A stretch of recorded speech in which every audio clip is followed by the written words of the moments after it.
What's the story behind the youngest woman ever elected to Congress? Hi, I'm Leah. And I'm Garrett. Welcome to the Leah and Garrett Show. Today's topic, Elise Stefanik, a significant political figure reshaping the Republican landscape. Before we dive into details about Elise Stefanik, I have to share this. So I once had this totally wild miscommunication about the Adirondack Mountains.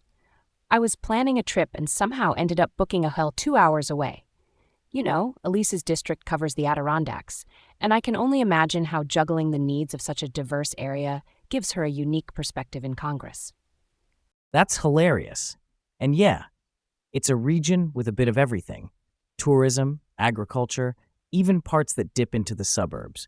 It's sort of like a mini melting pot of New York State. All right, let's roll on to her background. Elise Stefanik was born in Albany, New York in 1984. It's kind of cool to think about how these early experiences in the state's capital might have helped shape her understanding of politics and public service. Absolutely. After attending the Albany Academy for Girls, she went to Harvard College to study government. Graduating in 2006, she not only developed a strong grasp of governmental processes, but also honed her leadership skills. Did you know she was vice president of the Harvard Institute of Politics? It's no wonder she later made history in Congress. I'm down for that. Speaking of history, in 2014, Stefanik became the youngest woman elected to Congress at just 30 years old. That's pretty phenomenal.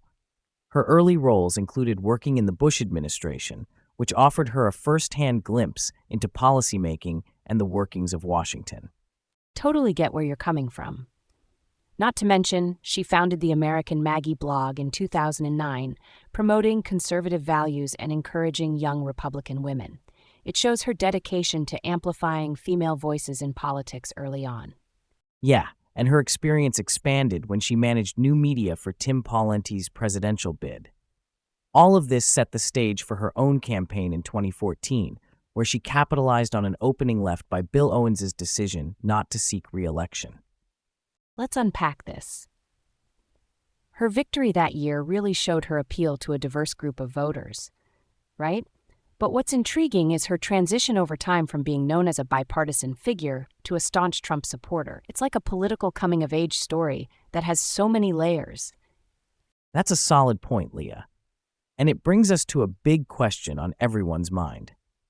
Did Nancy Pelosi know about potential security threats during the January 6th Capitol attack? This was something Stefanik was vocal about. It's a pretty contentious issue, rife with debate over accountability and security preparedness. Yeah, it's a tricky one. On one hand, understanding security lapses is crucial, but on the other, it seems oversimplified to pin it on a single person without concrete evidence. Real talk, we need a well-rounded view on this, but it does show how different political narratives are shaped. Exactly. This isn't just about one event, It's about how these narratives play into political careers and alignments. All right, on to the next. What's really interesting is how Elise Stefanik made her way into pop culture, too. Yeah, Saturday Night Live even did a bit on her during a congressional hearing. When politics and pop culture intersect, it says a lot about a person's influence, right? It's like we're living in a time when politics is entertainment, and vice versa. And that influence is why we should study this topic. It's crucial to understand how young leaders like Stefanik impact political landscapes. It's not just current events, it's legacy building. I actually find it fascinating to see how political ideologies shift over time. It makes you wonder, what triggers such changes in perspective? Stay curious. And keep exploring the stories that shape our world. Goodbye for now.